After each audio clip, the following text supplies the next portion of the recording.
পুষ্টির অভাবে দেশের প্রতি ৫ জন শিশুর মধ্যে একজনের শারীরিক বৃদ্ধি স্বাভাবিকের তুলনায় কম। বিশেষ করে বস্তি এলাকাগুলোতে এই হার প্রায় দ্বিগুণ। শৈশবে অপুষ্টিতে ভোগার কারণে তাদের ভবিষ্যতেও বিরূপ প্রভাব পড়েছে। বিস্তারিত আহমেদ অনির প্রতিবেদনে। আপনি কি জানেন বাংলাদেশের প্রতি ৪ জন শিশুর একজন খর্বাকৃতির? শিশুর বয়স অনুযায়ী উচ্চতা না বাড়াকে বলে খর্বাকৃতি বা স্টান্টিং। এটি অপুষ্টিরই একটি প্রতিফলন। গবেষণা বলছে শহরের বস্তিতে শিশুরা সবচেয়ে বেশি ঝুঁকিতে। স্যানিটেশন ও বিশুদ্ধ পানির অভাব এই সমস্যাকে আরও জটিল করে তুলেছে। খাওয়ানোর চেষ্টা করতেছে শাকসবজি, ফলমূল এগুলি না, যখন কেনা হয় আর কি। প্রতিদিন তো মাছ মাংস খাওয়া সম্ভব না। এমনি মনে করেন খাওয়াইলে খাইতে পারে, পুষ্টি এডি খাওয়াই। গরিব মানুষ আবার এত বেশি কি খাওয়াম? মাছ, ভাত, দুধ তো সবসময় দিই না, ডিমও সবসময় দিই না। মানে পুষ্টিকর খাবার আপনি মাঝে সাজে দিই। টাকা পয়সা কাম করে ঠিক মতো রাখতেও পারি না, মানে যা খরচ করে যেটা মনে করেন খাওয়াইলে ভালো হইবে ওইটা খাওয়াইতে পারি না। খাওয়া দাওয়া ঠিক রাখলে ভালোই হইতো। তেমন পাইবে কেমন পুষ্টি? টেয়ার কারণে দিতে পারছি না, টেয়া পয়সা নাই, কম। গরুর কলিজা, শাক সবজি দিয়ে আপনার খিচুড়িটা মানে তার প্রিয় খাবার আর কি। আমরা গরিব মানুষ যতটুকু পারছি ততটুকু আমরা দিচ্ছি আর কি।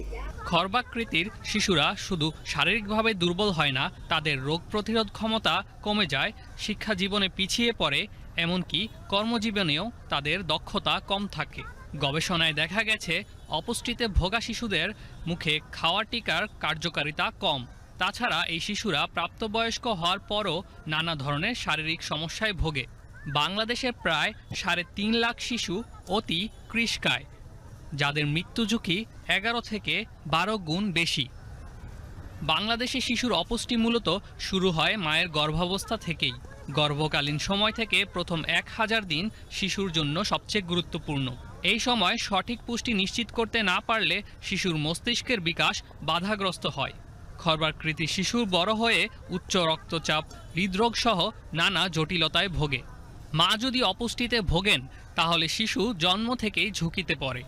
তাই আগে মায়ের পুষ্টি নিশ্চিত করতে বলা হচ্ছে।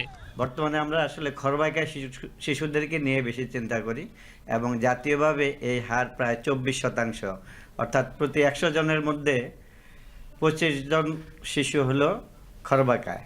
শিশু অবস্থা বিশেষ করে আমরা বলি আর্লি চাইল্ডহুড ডেভেলপমেন্ট, যেটা বাচ্চাটা মায়ের পেটে আসা থেকে শুরু করে প্রথম ১,০০০ দিন, এই সময় তার শিশুর যদি ঠিক মতো পুষ্টি না আসে অথবা ঠিকঠাক মতো না বাড়ে, তাহলে দেখা যায় যে তার ব্রেনের বৃদ্ধি হলেও প্রভাবিত হয় এবং তার শারীরিক বৃদ্ধিও প্রভাবিত হয়। জাতিসংঘের টেকসই উন্নয়ন লক্ষ্যমাত্রা বা এসডিজি অনুযায়ী বাংলাদেশের ২০২৫ সালের মধ্যে শিশুদের খর্বাকৃতি ৪০% কমাতে হবে এবং কৃশকায় হার ৫% নিচে আনতে হবে।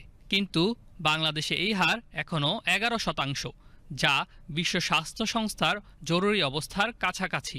বিশেষজ্ঞদের মতে শৈশবে অপুষ্টিতে ভুগলে সেটি ভবিষ্যতে বিরূপ প্রভাব ফেলতে পারে এবং যা একটি সবল জাতি গঠনে বাধার সৃষ্টি করতে পারে। শিশু অবস্থায় অপুষ্ট, এই অপুষ্টিটা পুরো আমাদের জাতির উপরে একটা বড় ধরনের ইফেক্ট ফেলে। জাতি হিসাবে যেমন আমরা শারীরিকভাবে সুস্থ হই না, তেমনি মানসিক এবং মেধাগতভাবেও আমরা ততটা উজ্জ্বল হতে পারি না। পর্যবেক্ষকদের মতে অপুষ্টির কারণে প্রতি বছর বাংলাদেশে প্রায় ৭,০০০ কোটি টাকার আর্থিক ক্ষতি হচ্ছে, যা দেশের অর্থনীতির জন্য এক বড় ধরনের বাধা। বিশেষজ্ঞরা বলেন শিশুর খাবারের মধ্যে পর্যাপ্ত সবজি, ডিম, ছোট মাছ থাকতে হবে। অনেক মায়েরা পুষ্টির গুরুত্ব জানেন না, ফলে অপুষ্টির হার বেশি। বিদ্যালয়ে শিক্ষার্থীদের পুষ্টি বিষয়ে শেখানো এবং শিক্ষকদের প্রশিক্ষণের ব্যবস্থা করতে হবে। আহমেদ অনি, বিটিভি নিউজ।